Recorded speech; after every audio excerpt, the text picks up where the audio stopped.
We are back for another session victim at Embryo Cawcutts, right by the very noisy A14. The leaves are now on the trees, the fish have already spawned. They're very, very hungry. I've been here a few hours already looking. Unfortunately, I found the fish off the back of the cold northerly wind, right near the car park. So I've baited up and just been watching them for a little while, and they were showing out there over the bait. So without further ado, I'm going to get the rods in, see if we can catch a few of these really scaly mirrors.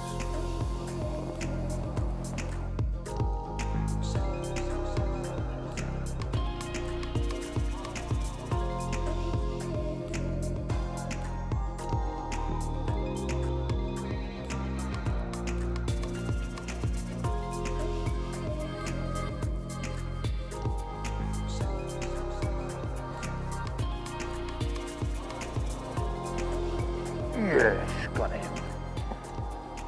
How about that for a pretty little carp? Just under £10 this one. Imagine what this is going to be like at £30 in a few years to come. Just a proper fish of the future. I'm just throwing sticking boilies out. I'm using a prototype boilie from Mainline, and these fish are really on it. As soon as the rod goes in the water, I get a bite.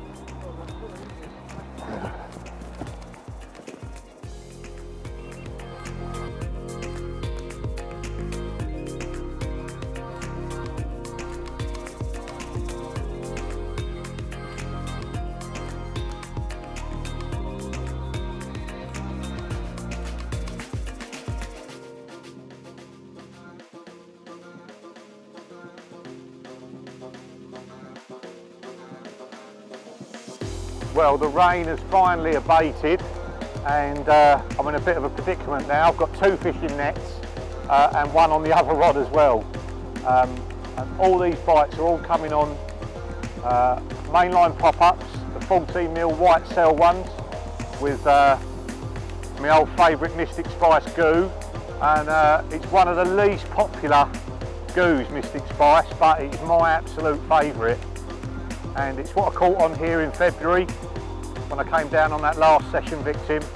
So it's what I'm starting with now, another lovely scaly mirror. And just by sprinkling just sort of 30-40 baits out over each rod and fishing these little tiny pop-ups really close to the deck, that is what's doing the business. Come on, he's absolutely nailed in the bottom lip on that lovely little spinner rig. Get in, beautiful. Right, can't catch any now, no rods in the water.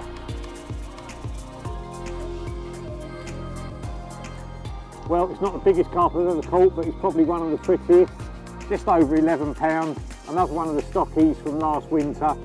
And I'm sure this one's going to grow on to much bigger, better things. Imagine what he's going to be like when he's £30. Just absolutely amazing.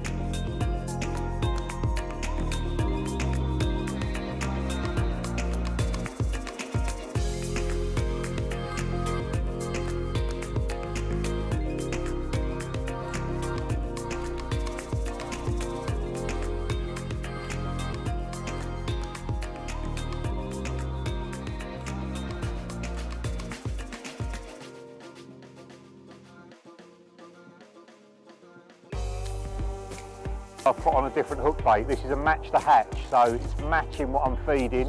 Like I said, it's a prototype boilie that I'm developing with Mainline at the moment, and it's a 12-month-a-year boilie, so it's basically designed to be highly digestible in the winter, but because it tastes great, it's got their famous milky toffee flavour in it, and corn steep liquor as well. The fish love it in the summer as well, and once the fish have spawned, which they have now, I do tend to switch over to match the hatch in the summer when the fish are really eating food and really switched on to what you're feeding. It makes sense to have the same thing on the end. I've had bites on the higher tracks on the Mystic Spice as well, so it's not that they're not working, but when I'm getting bites I like to try and test other bits and see if something is even better and can get you an even faster bite. Another lovely scaly mirror. He's absolutely nailed in the bottom lip. Get in that net. Lovely.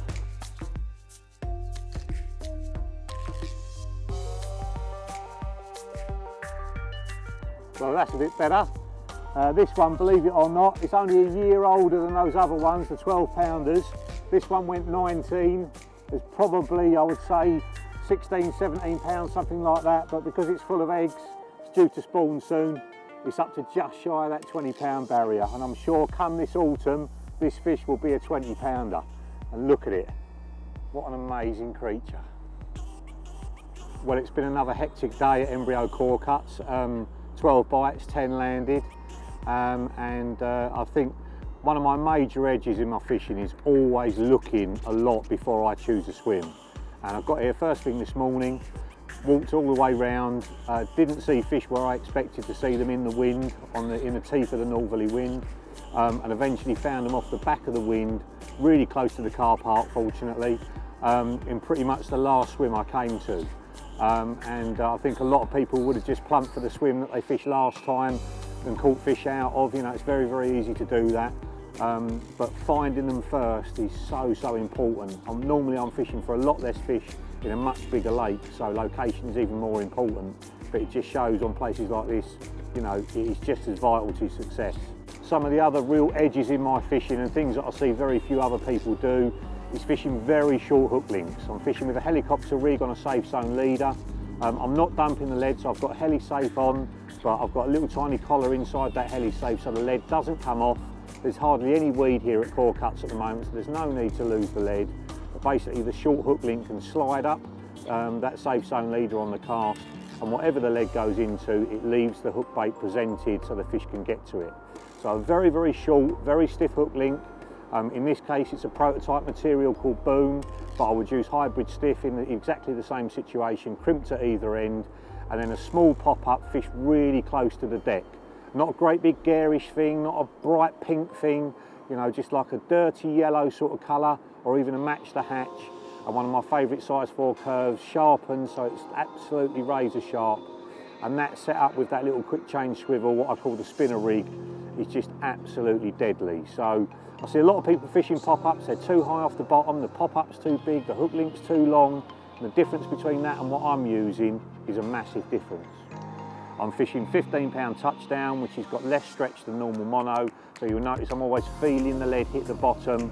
You just feel it down through the water column, then donk as it hits the bottom, you know what it's landed on. That tells me whether it's clear or not. Then I'll pull loads of slack off. I'll sink the line through the surface layers. The bobbin's got no weight to it at all because it's supported by the chain, and because these stows are semi-fixed on the line, it's basically the reel that is holding the weight of the bobbin, not the line going through the buzzer and down to the rig. So completely slack, and people say, oh, aren't you worried about bite indication? Well, I'd rather get the bites by using the slack line than have better bite indication and get no bites at all, because you've got 3 bowstrings going through your swim. And that's what I see most people fishing like. They've got quite a heavy bobbin on, it's hanging just underneath the rod, the lines are going out like laser beams through the swim, and they wonder why they don't catch anything. So if you can adopt slack line fishing, when it is slack and you're fishing close like this, you still get blinding takes, and I'm sure it will get you more bites. Going into tomorrow, I'm going to do exactly the same thing. I've concentrated my rods into one area now. They were pretty spread. There was probably, I'd say 30 to 40 yards between my left-hand rod and my right-hand rod when I started this morning. Now there's only about a rod length between all 3 of them. And I'm sticking that bait out. Every time I get a bite, another 50 to 100 baits goes over the top of the whole lot. They're all dropping at the same range, about 50 yards. And basically I'm concentrating the fish directly in front of me, and that's what's getting me more bites. So if it's worked today, I'm going to stick with it tomorrow.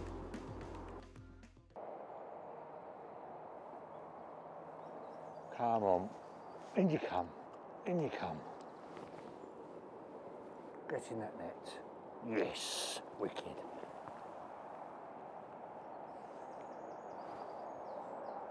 Better? Yeah. Oh.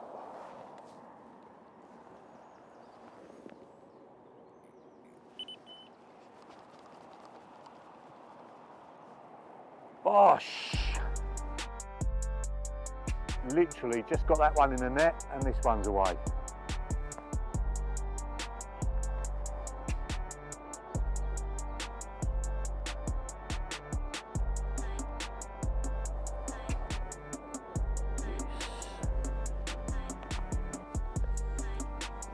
There you go, 10 pounds of pure perfection.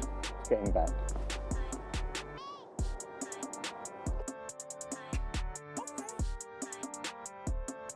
Well, check this one out. What a stunner. Bit bigger than I thought, not a mid-double, a scraper 20.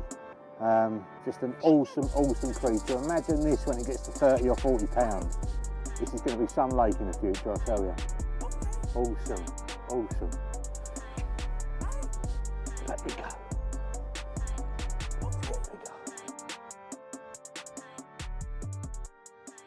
This is the rig that's got me over 25 bites in the last 24 hours on Cawcutts. It's a little tiny hinge stiff rig, and it incorporates a quick change swivel, so the hook isn't on an upright section of mouth trap or something like that. It's clipped straight onto the swivel, so the bait is very close to the bottom. So you can see there the actual boom is very, very short, probably 2.5, 3 inches long at the most. That's made out of hybrid stiff, which crimps and is very, very durable, and if you crimp it right, you'll get a higher breaking strain than the 20 pound it's rated at. Sometimes it will go at over 30 pounds when it's crimped at either end. You can see the crimp closest to the hook there. I've put the dark matter putty around that, and that's what counterbalances the pop-up, and I have them sinking fast. So that's dropping to the bottom really quickly, and the idea behind that is if it goes out there and lands amongst some weed, I don't want it hung up in the weed. I want it to fall between the fronds of weed and look as much like a free offering as possible. The hook itself is a size 4 curve, and so it's got a real aggressive angle, and I've neatened up the join between that quick change swivel and the hook itself by putting one of the kickers over the top of it. It's fished round the other way. Normally the thick section would be on the hook and the thin section would be coming off the end to help the hook kick over when the hook link's tightened. In this case it's reversed, so the thick end basically just slides over that quick change swivel and neatens it all up. And then I've got one of our hook beads there up at the top of the hook. Normally I have it roughly opposite the barb of the hook, and that makes it turn really aggressively and catch hold. And then I've got a micro rig swivel on there with a bait tied onto that. One of my favourite little Mystic Spice pop-ups there. That started life as a mainline cell 14mm white pop-up, and that's been soaked in that over probably a month or so, and it's soaked in a few mil and still smells of that lovely bun spicy smell. The rest of the rig basically is a helicopter rig. In this case I'm using a safe zone leader because the water here is very, very clear, and these are brilliant camouflage on this kind of clay bottom. And I've converted it, basically it's one of the ones that would have a swivel on the end of it. I've converted it and put a heli safe on the end there, so I don't know if you can see. Got a heli safe with a 2.5 ounce distance lead on there, and basically it's set up so it won't dump the lead. So there's a little tiny collar that goes inside that heli safe before you shut it up tight. That stops the spring compressing, so the lead won't come off. Doesn't matter how hard I play the fish, the lead will stay on. There's no real weed to speak of, a few little fronds coming up off the bottom, but you're not going to lose the fish in any weed, so there's no point losing the lead as well. And then the last bit, I've put one of the no trace beads on there, so if the line does unfortunately snap, the hook link will pull up to that bead, push the bead off, and then the hook link can slide off the end of the safe zone leader, off the end of the broken line, and all the fish is left with is that little tiny hook link. So if you're fishing over a spread of boilies and you want to get loads and loads of bites, that aggressive rig is what I recommend.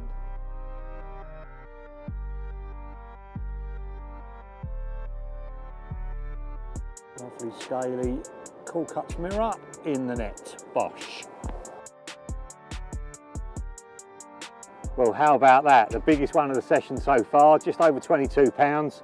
And very well done to Mark Simmons for producing fish like this. Just awesome, awesome shape, awesome scales too. You just know they're going to get massive. And as I've said all along, the secret, no secret really, is just introducing a decent boilie consistently over the course of the session, fishing a nice aggressive rig over the top, little tiny Mystic Spice pop-up over this new prototype bait. It's designed to be really good in the winter, but this shows it works all year round. And to be honest, if I'd used the Essential Cell, Activate, any of the mainline baits, I'm sure I would have caught just the same. But just using a decent boilie in the height of summer, putting plenty in, and just keeping those rigs going in over the top, are producing stunners like this.